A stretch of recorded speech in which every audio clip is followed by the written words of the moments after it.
back to the channel.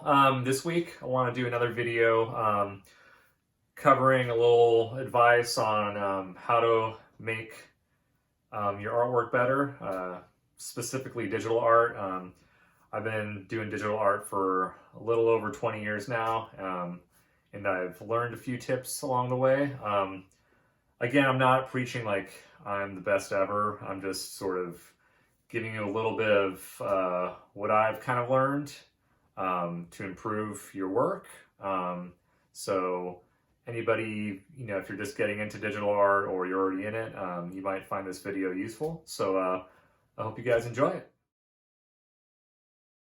Okay, first off, before we start any kind of artwork in the digital realm, for me in particular, I work with like a lot of photos, so it's really important that you use high quality images for your work. The reason why I say this is because, a lot of the work you will do, especially if it's going to be printed, things are going to be blown up to a certain size, and you want to ensure the client that they get the best quality image possible. So, I advise either, taking your own stock images, like getting a nice camera, just do that, go anywhere, take pictures of buildings, whatever you need for your specific needs. And then there's also, stock sites available too. I personally use Adobe stock.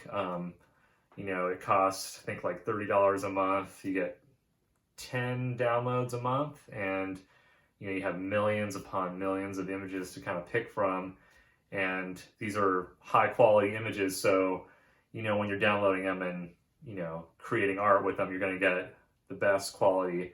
So it really does make a difference. When I was starting out, I would just kind of, I didn't really know much about resolution, and I would just kind of grab stuff off of Google, which is a no-no. And some parts of the image would be pixelated, other parts would be kind of good quality. I mean, it's just a mixture of things. It just didn't look right.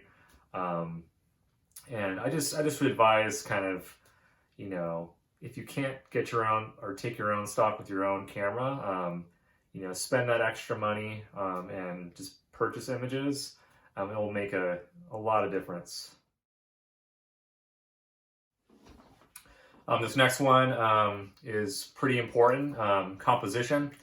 I know when I was starting out, I never really gave it a thought about how certain elements of the picture should be laid out in order to kind of convey like, movement, or, making sure that the viewer is looking at the right thing and not something in the background and whatnot. And, it's very tricky because, you think composition is just, fairly simple, but there's a lot more to it than that.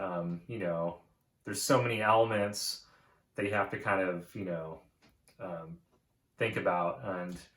And if it doesn't matter how well executed an artwork is, how well fleshed out it is, if it's not composed right, if it's not, centered or off to the side like it's supposed to be, it's gonna look odd. And it really does affect the overall like look of an image, and I think you should take a lot of time in perfecting it. And I kind of, myself, like, my artwork is typically, kind of centered, and but occasionally I will kind of use like a grid system, and I will lay out certain elements to kind of give it a more dynamic feel.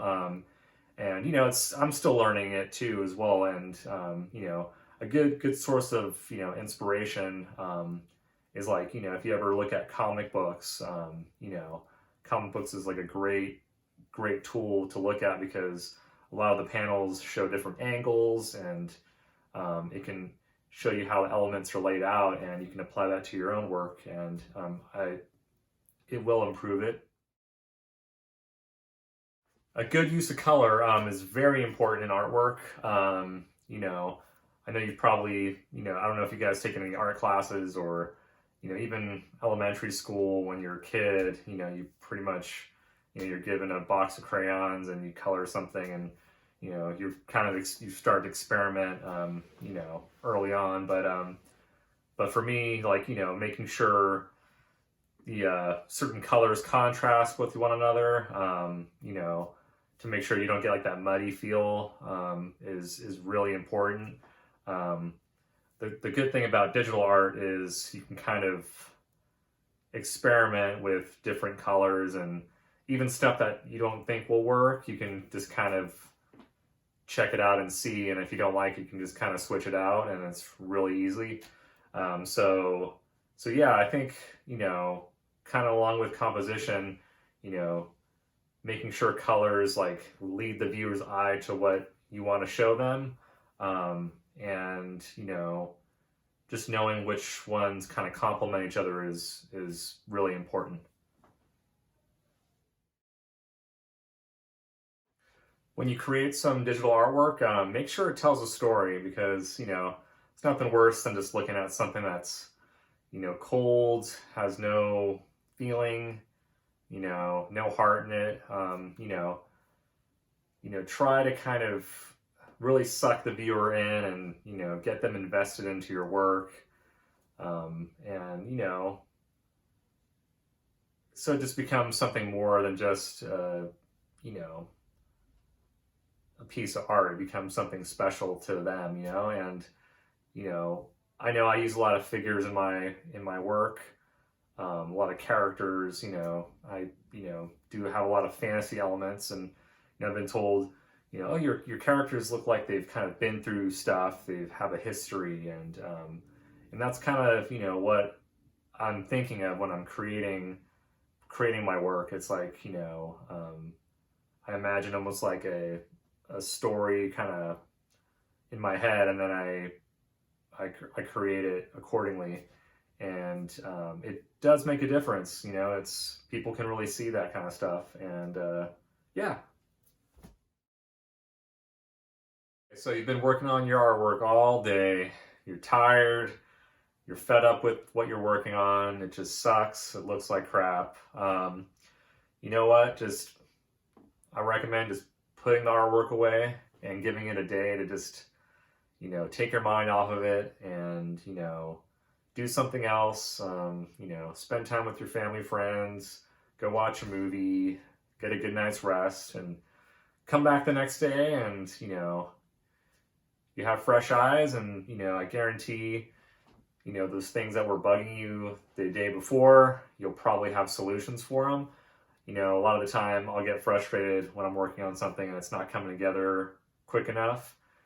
And I have to constantly remind myself, you know what, just slow down, just, step away for a while, give it a day.